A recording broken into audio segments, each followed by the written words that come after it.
Olá, muito boa noite. Quarta-feira estamos começando o programa Opinião pela TV Educativa, que você sintoniza pelos canais 48 em UHF, pelo 11 da NET. E lembrando que você pode acompanhar a nossa programação e também a programação da TV Brasil pela internet. Basta você acessar www.saoccarlos.sp.gov.br.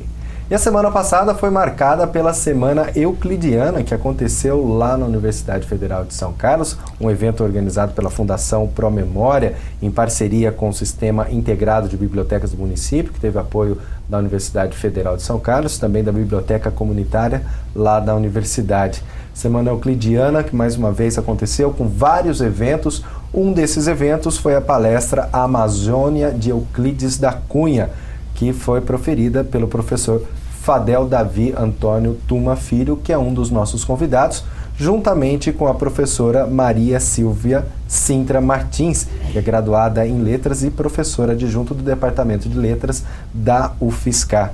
Professor Fadel, muito obrigado pela sua participação no programa de hoje. Obrigado. Professora Maria Silvia, muito obrigado por ter vindo. É um prazer estar aqui com vocês. E vai ser super bacana a gente falar um pouquinho de Euclides da Cunha e saber que Euclides da Cunha é muito mais do que os sertões, né? Que ele percorreu também outros cantos do nosso Brasil. Professor Fadel, vamos começar. Professor Fadel, que é graduado pela Universidade de São Paulo, né? Mestre e doutor em Geografia pela Unesp, né? De Rio Claro, onde também é professor. Vamos entender, professor Fadel, um pouquinho antes da gente entrar no tema, né, Amazônia de Euclides da Cunha, tentar falar um pouquinho de Euclides da Cunha e desmistificar um pouco dessa história, né? Até porque Euclides da Cunha morou em São Carlos, morou em Rio Pardo, foi engenheiro, escreveu Os Sertões, né, lá em Rio Pardo. Então vamos tentar sair um pouquinho desse nicho que a gente conhece tão bem. O que ocorre é o seguinte: em razão da obra máxima do Euclides, que é Os Sertões, ter eclipsado praticamente todo o resto da sua obra, né? Todo mundo olha o Euclides da Cunha como Os Sertões, só isso, né? Fala em Euclides da Cunha, associa-se aos sertões. Na verdade, o Euclides ele tem muito mais, é muito mais amplo do que tudo isso, né? Quando a gente começa a trabalhar com o material legado do Euclides sobre a Amazônia, é surpreendente. Até digo muitas vezes que se ele não morresse precocemente, e ele já havia dito isso em carta para amigos, como é o caso, se não me engano, do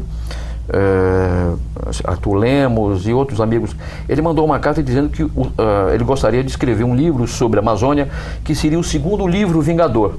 O primeiro livro vingador foi Os Sertões, exatamente em razão de toda o embate que teve entre o Estado e aquele grupo de sertanejos no alto sertão da Bahia, né? no médio rio Vaza Barris, e que houve aquela matança, aquele genocídio tremendo, e que a história geralmente coloca, e se não fosse Euclides, colocaria até no rodapé das páginas dos livros de história. E Euclides recuperou isso. Agora, o segundo livro vingador do Euclides, se ocorresse, se ele conseguisse fazer isso, seria maravilhoso, seria uma coisa assim fantástica. Eu acredito que seria superior até Os Sertões. Essa é uma opinião pessoal, né? Porque pelo material que ele legou sobre a Amazônia é de tanta profundidade, e o avanço que ele teve em termos ideológicos, inclusive, é fantástico, como ele enxergava as coisas. Para ter uma ideia, nos Sertões ele fala, por exemplo, da friagem, né? E ele já foi avançando nos Sertões. Ele já avança, porque uma pessoa que fala sobre a circulação atmosférica em 1902, começo do século XX, né? Fim do século XIX, começo do século XX, e demonstra um entendimento dessa circulação do ar que pouca gente conhecia, e era uma coisa muito incipiente ainda, porque a circulação atmosférica, por exemplo, só foi entendida com perfeição a partir da Primeira Guerra Mundial. Isso já em 1914, 1915, 13, que começou a estudar bem isso aí. E ele demonstra um entendimento disso aí. Apesar de nos Sertões ele ainda vê a Amazônia como uma região com uma visão determinista, né? Uma região em que massacra o homem, etc. Quando ele vai para a Amazônia, ele vai a convite do Barão do Rio Branco, ele vai comandando uma expedição brasileira, juntamente com uma expedição peruana, para medição de fronteira, né? Que ele vai se deslocar ao longo do Rio Purus, ele sobe o Rio Purus até as suas nascentes, né? Bem a montante, exatamente para localizar os pontos de fronteira. Nesse momento, ele vai acompanhado com um grupo do Peru também, né? Era uma junção de dois governos numa tentativa de demarcação de pontos de fronteira. Ele vai viver 1 ano na Amazônia. Então, dos sertões, veja bem, no sertão da Bahia, ele vai viver 20 e poucos dias. Né? Exatamente quando ele vai com as últimas tropas que vão cercar o reduto de Canudos. Né? Ele passa 20 e poucos dias, 26 dias, se não me engano. Já na Amazônia, ele vai de dezembro de 1904 a dezembro de 1905, fica 1 ano. Ele tem uma experiência sobre a Amazônia muito mais ampla. Né? Agora imagine você o que ele escreveria sobre a Amazônia. Só o que ele escreveu já é bastante, né? Já muita coisa interessantíssima. Ele fala dos rios, do clima, das pessoas. Ele tem um libelo sobre os seringais, que eu considero uma obra-prima. Né? Então, o Euclides não é só os sertões, né? Ele tem uma coisa muito mais ampla. E professora Maria Silvia, a senhora também que já esteve lá no Amazonas, a gente pensar em Euclides da Cunha e até de repente estudar Euclides da Cunha além dos sertões, isso acho que enriquece ainda mais a nossa literatura, né, o nosso conhecimento. Então, eu sou professora de Linguística no Departamento de Letras. Né? Agora, nós estamos vivendo atualmente um momento muito interessante, cada vez vem se aprofundando mais, que é o momento da interdisciplinaridade, da transdisciplinaridade. Não é? E, da minha parte, como eu fui professora durante 15 anos em ensino fundamental e médio, lecionei muito tempo para ensino médio, né? Então, antes de entrar no Departamento de Letras como linguista, eu já transitava bastante pela literatura. E tenho esse interesse sempre em conhecer melhor a literatura, tá? Agora, falando então não como especialista da área de literatura, mas como alguém que namora a literatura, se comunica com a literatura, né, cada vez mais, eu diria que Euclides da Cunha, mesmo nos estudos literários, ele ainda é injustiçado. Né, porque apesar da maneira como o professor coloca, de que os sertões são a sua obra maior, que os sertões sempre atraíram maior atenção e, digamos, ofuscando, né, outros assuntos, né, sobre os quais o escritor também tematizou, né, mas mesmo os sertões, eles ficam um pouco numa posição obscurecida, não é? E até, digamos assim, dividida entre, por um lado, uma apologia, né, muito grande, né, de uma forma de escrever dele, né, dos seus decassílabos, das sonoridades, né, que ele cria dentro do seu texto, que, digamos, seria bastante interessante também rever esse texto do ponto de vista da atualidade, em que a gente fala muito dos hibridismos, né, porque o texto dele, ao mesmo tempo, ele é um texto jornalístico e ele é um texto literário, não é? Então, ele digamos, por um lado, tem sido muito elogiado pelos seus valores literários, mas às vezes por esse mesmo aspecto ele é deixado na sombra. Né? Isso porque, né, toda época, né, ela tem, digamos, seus modismos, suas ondas, não é? Os valores que são mais priorizados, né, dentro daquele momento histórico. Então, o século XX, a entrada do século XX, ela trouxe principalmente a valorização do modernismo, da estética modernista. Né? E o Euclides da Cunha, ele fica ali no entremeio, em que, por um lado, ele tem as características próprias do parnasianismo do final do século XIX, por outro lado, ele é colocado, né, nos estudos de pré-modernismo. Então, mesmo o estudante de segundo grau, ele conhece Euclides da Cunha e Lima Barreto, um outro injustiçado também, de forma assim muito rápida e superficial, né, lendo às vezes alguns trechos. Né? Então, esse interesse, né, do professor, do ponto de vista da geografia, eu acredito que ele é muito válido, muito importante no momento atual, né?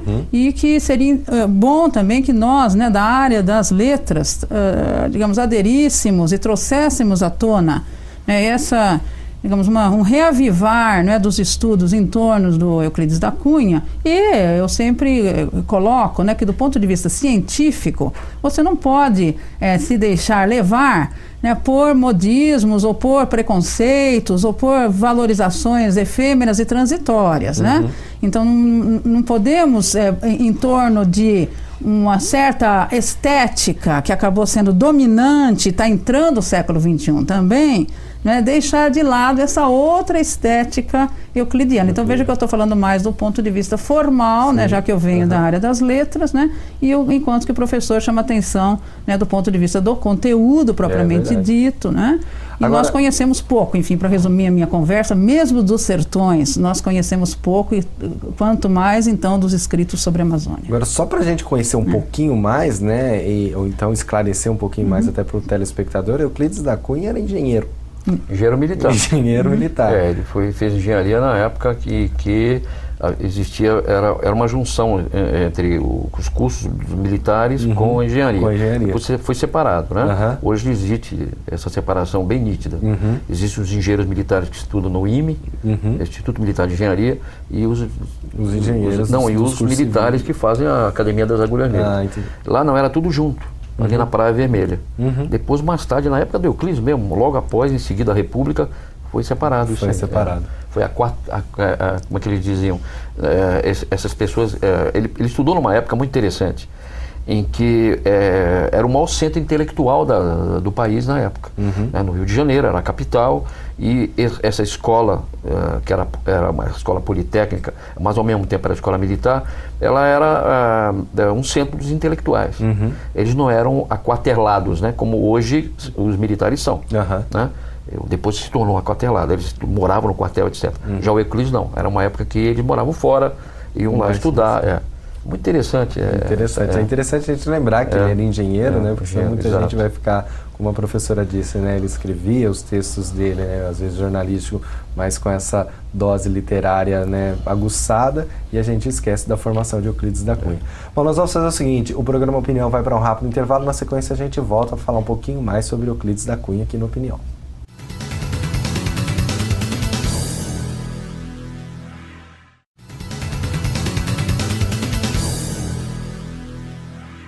Estamos de volta com o programa Opinião, hoje falando um pouquinho sobre Euclides da Cunha. Eu estou com os nossos convidados, professor Fadel, da Unesp de Rio Claro, e também com a professora Maria Silva, da Universidade Federal de São Carlos.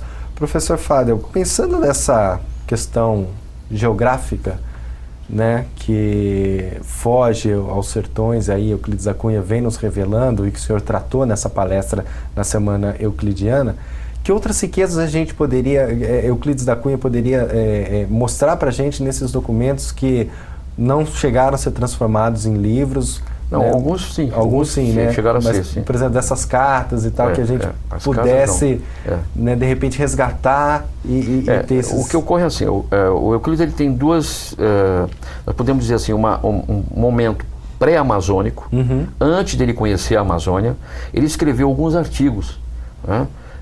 Existe um livro que ele lançou chamado Contrastes e Confrontos.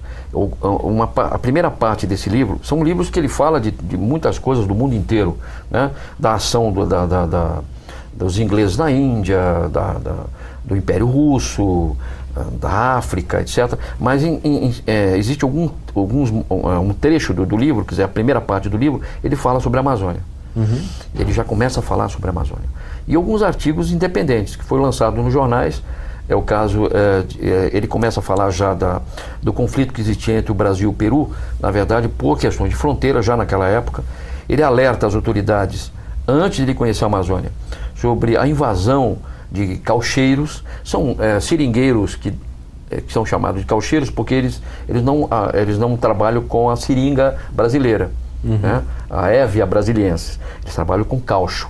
Que o caucho, ela dá também o látex, só que ela tem que ser derrubada. Então esses caucheiros, na verdade, eles eram desmatadores, eles desmatavam a floresta.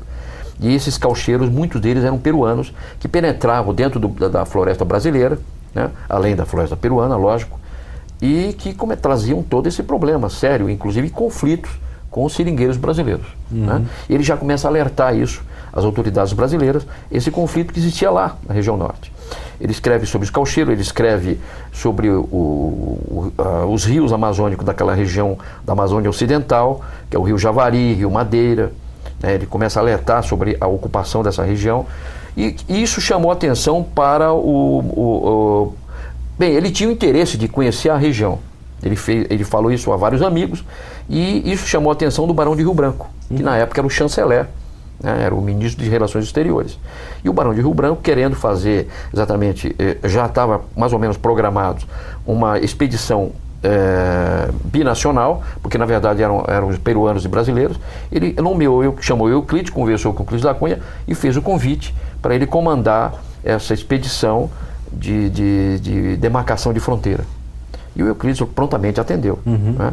E ele foi para a Amazônia, ficou esse período de 1904 a 1905, de dezembro a dezembro, trabalhando em cima dessa demarcação.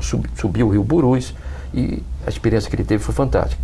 Então, eu acho assim, daí para frente ele começa a escrever outros artigos interessantíssimos, né, sobre a experiência que ele já tem na Amazônia. Sim. Então ele muda muita coisa. Porque ele percebia, ele tinha aquela visão determinista, de que o clima esmagava as pessoas, era um clima muito inóspito, né? E quando ele vive lá, ele percebe que o sertanejo, o elemento que fugiu da seca e foi trabalhar como seringueiro e que conseguiu se adaptar, muitos morreram, mas os que conseguiram se adaptar, ele mostra que essa pessoa está extremamente bem adaptada ao clima amazônico. Né? Que o governo brasileiro não precisaria nem mandar tropas para lá, porque o próprio seringueiro seria um grande soldado. Um soldado. Porque ele serviria de anteparo a essa invasão do Peru. Então, ele começa a mostrar tudo isso aí. Ele muda a sua opinião quando ele vive lá. Ele começa a perceber que existem pessoas que conseguiram se adaptar. Né? E ele fala do seringal, ele tem inclusive um artigo sobre o seringal, chama Sobre os Seringais. É impressionante como ele consegue ser crítico, e ele avança na sua visão ideológica. Então ele começa a mostrar como aquilo como o capital, principalmente internacional, que explorava a sociedade borracheira, né, consegue massacrar aquelas milhares de pessoas que se deslocaram principalmente do Nordeste para a Amazônia para trabalharem nos seringais. Quer dizer, ele consegue ser extremamente crítico com relação a isso. Né? Então a gente tem uma série de leituras sobre o Euclides da Cunha em cima da região amazônica, que é interessantíssimo. Como a professora Maria Silvia colocou no primeiro bloco, professor Fadel, acha que, né, com essa riqueza toda que o senhor está colocando e que pouca gente realmente conhece, a gente pode ter mesmo essa noção de que Euclides da Cunha foi, como diria, né, injustiçado, ou assim, as leituras são limitadas hoje? Assim? Sem dúvida. Eu acho assim, para você conhecer Brasil, qualquer intelectual, qualquer estudante para conhecer o Brasil, ele tem que fazer uma série de leituras específicas. Por exemplo, conhecer Euclides da Cunha é imprescindível. Tem que conhecer Euclides da Cunha. Ele tem que ler, por exemplo, o Freire, né? O Gilberto Freire, Casa Grande de Senzala, tal. Tem que conhecer Raízes do Brasil, do Holanda, né? do Bloco de Holanda. Ele tem que conhecer o Darcy Ribeiro, por exemplo, né? Sobre como é que chama os livros do Darcy. E outros livros mais que são importantíssimos para conhecer o Brasil. Senão, na verdade, o Euclides da Cunha tem um outro mérito. Ele conseguiu trazer o foco da observação da intelectualidade brasileira para o interior do Brasil. Porque até então ficava somente no litoral. No litoral. Ele trouxe esse foco para o interior, para o sertão. Né? Quando a gente fala em sertão, é curioso também, né? O sertão não é só o sertão do Nordeste, né? A gente fala do sertão, mas sertão são terras do interior. Né? No Brasil se fala sertão em Santa Catarina, a região dos Ervais, se fala, o caiçara fala sertão quando a pessoa está subindo a serra, né? O mineiro fala sertão das vertentes da Mantiqueira, né? É o sertão lá em cima, né? O sertão do Nordeste, evidentemente. Só na Amazônia que não se fala sertão. Falava-se provavelmente no início da colonização, na busca de especiarias, as chamadas drogas do sertão. Hoje eu não tenho visto isso na Amazônia. Tenho ido muito à Amazônia, eu morei na Amazônia, eu sou da Amazônia, não é? A gente não fala sertão na Amazônia. A gente se baliza na Amazônia pelos rios. Né? Eu moro o Alto Rio Negro. Eu vivo no Médio Solimões. É sempre assim, né? Ou então no Baixo Madeira. É baseado nos rios. É interessante. Na questão geográfica do rio. Agora, professora Maria Silva, se a gente pensar nessa questão da transversalidade que a senhora colocou no primeiro bloco, como poderíamos trabalhar hoje, de repente, ou mesmo no ensino médio ou na universidade, com esse tema transversal euclidiano, mas com esse perfil amazônico dele? É uma pergunta difícil, né? E eu vou aproveitar, Dácio, porque eu me dei conta também que eu não respondi plenamente a sua primeira pergunta, quando você me pergunta de onde vem meu interesse pela Amazônia, que eu estive na Amazônia, né? Então eu vou ligar essa questão com essa segunda questão sua, tá? Então, antes de mais nada, eu queria dizer que esta questão que Fadel acaba de mostrar para nós, de como Euclides da Cunha traz à tona todo o problema, o interesse que ele teve, né, na questão geopolítica, né, da fronteira, o quanto ela é contemporânea. Né? Então, nesta minha ida agora recente, né, que eu fui pela primeira vez à Amazônia, né, eu conheci a Amazônia tarde na minha vida, sempre foi um lugar que eu queria conhecer, fui deixando para depois. Foi há pouco tempo agora? Foi há pouco tempo, agora no mês de julho. Né? Legal. E eu fui agora por conta da presença dos indígenas na Universidade Federal de São Carlos. Também gostaria de contar um pouquinho sobre isso, Legal. né? A Universidade Federal de São Carlos, ela trabalha com as ações afirmativas. E uma das vertentes das ações afirmativas é o vestibular diferenciado indígena. Então, nós temos alguns estudantes indígenas de departamentos diferentes que são oriundos da Amazônia. E eu, no Departamento de Letras, eu trabalho com essa preocupação do manejo, do domínio da língua portuguesa, mas mais propriamente na sua modalidade acadêmica. Né? É bom dizer isso porque esses estudantes falam a língua portuguesa, eles são falantes, né? Agora, a modalidade acadêmica, ela tem um perfil diferenciado. Então, convivendo com esses estudantes, e particularmente com o graduando Banilha do Departamento de Pedagogia, né, eu tive esse interesse de ir à Amazônia e conhecer o Alto Rio Negro, né? E um mês é pouco tempo, mas nessa minha estadia, né, seja pela conversa com as pessoas, pela observação do local e simultaneamente ali mesmo lendo muito a respeito daquela região, né, eu pude ver que o que o professor conta a respeito do interesse de Euclides da Cunha está lá presente, né, que é esta questão da muita proximidade ali, né, porque São Gabriel da Cachoeira está a 100 quilômetros da fronteira cerca de 100 quilômetros de Colômbia e Venezuela, né. Então, este problema, né, da região de fronteira e como é que a gente fala? Do domínio do território nacional, né, por nós brasileiros, né, e da entrada de estrangeiros, né, com diferentes interesses. Então, na época do Euclides da Cunha era borracha, hoje em dia é o garimpo, né? E também a questão das ervas medicinais, da patente, né? Então, nós continuamos a ter um problema muito sério, né? Particularmente na Amazônia, mas nem creio que seja apenas característico da Amazônia, né? Então, nós temos um problema muito sério de preservação das fronteiras e de entender melhor, né? Como que a gente dá conta desse território nosso que é muito grande, né? E muito difícil, né, de monitorar, de fiscalizar, né? E dentro de toda essa complexidade está a questão indígena. Tá? A questão da preservação cultural ou da eventual perda, né, das suas tradições, a questão linguística, né? E também nesse sentido, acho que essa entrada do século XXI é bastante interessante, né? Porque o movimento indígena ele vem crescendo esse interesse da preservação das tradições e da busca da recuperação das línguas, né? Agora, mas você me perguntou a outra questão da transversalidade, né? Da transversalidade. Vamos fazer o seguinte, vamos responder essa pergunta no próximo bloco, certo. Tá? Aí daqui a pouquinho a opinião também volta com essa resposta e a gente volta a falar também com o professor Fábio.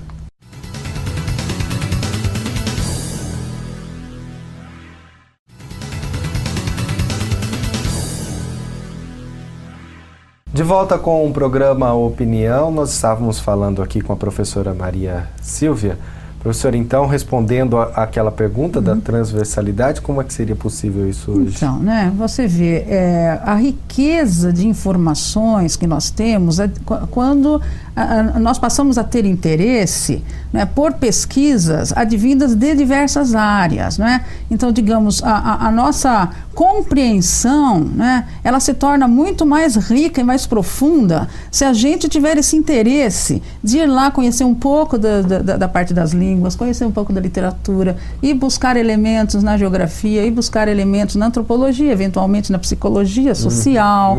Hoje em dia eu tenho enveredado para o lado da semiótica, da cultura. Agora é muito difícil fazer toda essa transição, porque também você não pode ir longe demais, senão você acaba caindo então num outro campo e você largou o seu de origem. Como é que fica isso? Mas também você não pode só ciscar, digamos, em outros terrenos, né, sobre o risco de ter uma visão caricatural, né, excessivamente simplificado, até distorcida, né, destas informações, dessa pesquisa advinda de outras áreas. Então, antes de mais nada, nós temos este problema. Sim. Agora, além disso, nós vivemos também um momento que ainda né, porque eu acho que nós estamos num momento de transição, mas ele ainda é bastante da busca das especializações.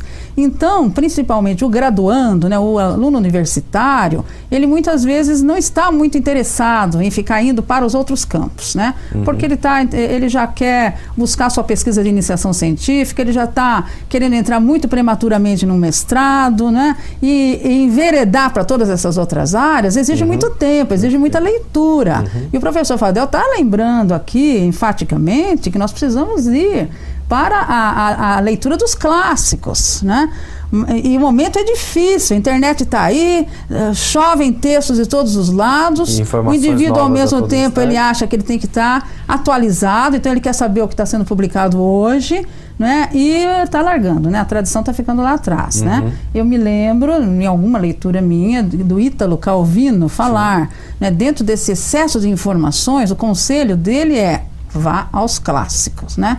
Então é necessária essa ida aos clássicos, é necessário essa curiosidade, né, de buscar o trabalho interdisciplinar, mas ainda a própria, digamos, a lógica, eu diria que a lógica da universidade propriamente dita e até das instituições de fomento acaba incentivando a pesquisa localizada, né, naquela área, naquele setor. E já sobre o estudante de ensino médio, ele tem aquele estudo um pouco viciado, voltado muito ao vestibular, mas também nisso nós estamos num momento interessante de transição, né? Acho que muita coisa deverá acontecer, né, nesses próximos 10 anos, né? Mudando essa maneira de estudar, de pesquisar. O ensino médio precisa mudar. É verdade. O próprio Enem já está mostrando que existe uma nova fórmula sendo aplicada, né, nesse ensino. Agora, professor, o que a gente pode pensar da Amazônia atual hoje? O senhor que é da Amazônia, viveu na Amazônia e um estudioso da história por meio de Euclides da Cunha, o que a gente pode pensar? O que muda do que Euclides da Cunha nos relata com a Amazônia de hoje e que isso possa servir para a gente de fortalecimento da nossa história e da nossa geografia brasileira? A professora já chamou a atenção de alguns fatos que ocorrem na Amazônia. Estou muito feliz em fazer isso. O que a gente vê a Amazônia hoje é um foco internacional, em termos de interesse internacional. Né? E vai ser daqui para frente mais ainda. Não só em termos de biopirataria, que a professora chamou a atenção, isso é verdade. A gente tem que estar muito atento a isso, né? Inclusive com relação às comunidades indígenas, né? Porque quem sai perdendo são exatamente essas comunidades, né, que vão perder a sua tradição para multinacionais e tal. E existe realmente, muitas ONGs trabalhando na Amazônia cujos objetivos, os interesses são escusos, são assim, ainda muito nublados, né? E eu tenho contato com alguns amigos das Forças Armadas, eles estão preocupadíssimos com isso, a Polícia Federal também, mas existe ainda falta de elementos para cobrir essa imensa fronteira que existe lá, né? E uma política mais adequada à Amazônia, uma política de governo, né? Governo, principalmente o governo federal. Porque é uma área que cada vez mais o interesse internacional vai se voltar para ela. Inclusive, por exemplo, com relação à água, né? Nós vamos ter futuramente sérios problemas, já estamos tendo no mundo, né? Mas a tendência é se aprofundar em termos de necessidade de água potável, etc., no mundo inteiro. E a Amazônia é um celeiro dessa água, né? É verdade. É um lugar em que o Brasil é privilegiadíssimo nisso aí. Às vezes a gente não tem consciência disso. Mas em termos de minérios, né, a Amazônia está se descobrindo, a Petrobras recentemente descobriu áreas de gás, petróleo de qualidade excelente, né? E isso chama atenção, né? E não só esse tipo, mas vários tipos de minérios, né? Urânio, plutônio, tório, e que isso chama atenção realmente dos interesses estrangeiros. Né?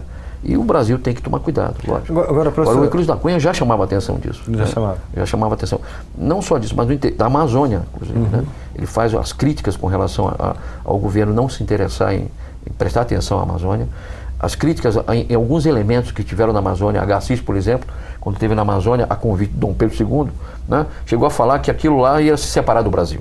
Né? Que o homem não estava preparado, o homem brasileiro não estava preparado para tomar conta daquilo. E o Euclides faz a crítica dizendo que não, que realmente o homem está preparado, sim. É o homem brasileiro. O homem brasileiro. Agora, essa questão é uma questão muito forte que o senhor coloca para a gente, porque a gente vê alguns assuntos que aparecem na internet, às vezes a gente nem sabe a origem, não sabe se é verdade. Por exemplo, tem uma que é clássica, né, que é aquela do livro de geografia nos Estados Unidos, onde mostra que a Amazônia já é uma área comum, que não é uma área internacional e não é uma área brasileira. Algumas reportagens que a gente assiste na televisão ou vê na internet de pessoas, empresários estrangeiros, né, loteando, né, vendendo espaços de terra na Amazônia, né, como se aquilo fosse dele e sem o conhecimento do governo brasileiro. Aí o senhor, né, comentou que falta realmente essa política, né, uma política forte de governo. Será que a gente pode pensar que existe talvez, não uma incompetência, mas uma ingerência por parte do governo mesmo, para que a gente fortaleça, para que o brasileiro fortaleça esse conhecimento sobre a Amazônia, para que o brasileiro possa lutar por isso, pela defesa da Amazônia? Olha, eu não sei se esse do livro americano lá é real. Existe muitas lendas na internet. Né? Muitas lendas, a gente tem que tomar certo cuidado. A gente tem que tomar um certo cuidado, que às vezes pode ser uma coisa que se inventou e... agora, existe realmente alguns estrangeiros comprando... Agora, é lógico, eles, se não compram eles diretamente, colocam laranja. Colocam um brasileiro laranja. Né? Mas existem leis que já começam nos últimos anos aí do governo Lula, existiam algumas leis que já foram aprovadas e sancionadas para controlar isso aí, né? O INCRA, o IBAMA, etc., para controlar esse tipo de ação de estrangeiros na Amazônia em termos de compra de terra, etc. Já existem essas leis. É lógico que, por exemplo, no meu entender, as Forças Armadas, elas são interessadíssimas em observar esse tipo de comportamento internacional sobre a Amazônia brasileira. Isso eu sei, né? Que eles estão interessados, estão monitorando isso com muito cuidado, né? Agora, é preciso um investimento maior, há um sucateamento muito grande nas Forças Armadas. Então eles precisam de um investimento maior de navios, aviões, homens, material bélico, para estar naquela região. É a região que vai ser o foco do mundo, absolutamente vai ser no futuro, né? E já está acontecendo isso. O olho do mundo vai estar na Amazônia, né? Por uma série de questões aí, como eu falei, da água, de minérios, etc. E então a gente tem que estar muito preocupado com isso, né? É que toda essa movimentação que acontece hoje, ela ainda nos parece muito silenciosa, né? Exatamente, é uma coisa muito interessante. Eu acho que existe talvez no mundo inteiro um orquestramento de que o Brasil é incompetente em razão das queimadas. Eles esquecem que lá eles fizeram isso já, né? A América do Norte já destruiu suas florestas, a Europa já destruiu suas florestas. Eles já estão num outro patamar, mas eles já fizeram isso, né? É lógico que há muito brasileiro que não tem essa noção. A gente vê na Amazônia, eu estive recentemente no sul do Pará, né? Aquela região em que o desmatamento é tremendo, a região principalmente por conta da Amazônia minério, Oriental, né? Aquela região de Marabá, Redenção, Xinguara, é bem no sul do Pará, onde se cria muito gado, né? E conversando com um fazendeiro, eu falei para ele, você desmatou tudo para criar gado? Ele falou, não, eu tenho 40% ainda de mata. Eu falei, você não tem não. É impossível você ter 40%. Porque realmente é uma coisa assim que você fica abismado de ver a destruição, né, as queimadas, etc. E são pessoas que não vê o lucro imediato, né? Não vê as gerações futuras. Não quer saber disso. Interessante. Joia. Bom, nós estamos chegando ao final do nosso programa. Professor, quero agradecer muito a presença do senhor aqui. Muito obrigado. Eu agradeço. Muito bom falar um pouquinho, conhecer um pouco sempre mais à disposição sobre Euclides da Cunha e Amazônia. Professora Maria Silvia, muito obrigado também. Eu agradeço o convite, essa oportunidade de vir conversar com você mais uma vez. E boa sorte lá no... estar presente junto com o professor Fadel, que eu não conhecia ainda. Foi muito agradável a conversa aqui entre nós. Bacana, foi mesmo. Boa sorte no trabalho da senhora lá na universidade. Um trabalho muito bonito com o pessoal, com os indígenas que estudam lá. A gente já teve a oportunidade de conhecer um pouquinho. Né? Tomara que ano que vem a gente faça algum trabalho. Se Deus quiser, vamos continuando. Professor, muito obrigado mais uma vez. Vindo a São Carlos, as portas da TV Educativa estão abertas. Eu agradeço. Queremos sempre bater um papo com o senhor aqui para a gente poder... sempre à disposição. Legal. É isso aí, o programa Opinião dessa quarta-feira vai terminando por aqui. A gente se vê amanhã no meio-dia ao vivo aqui na TVA São Carlos. Uma boa noite para você.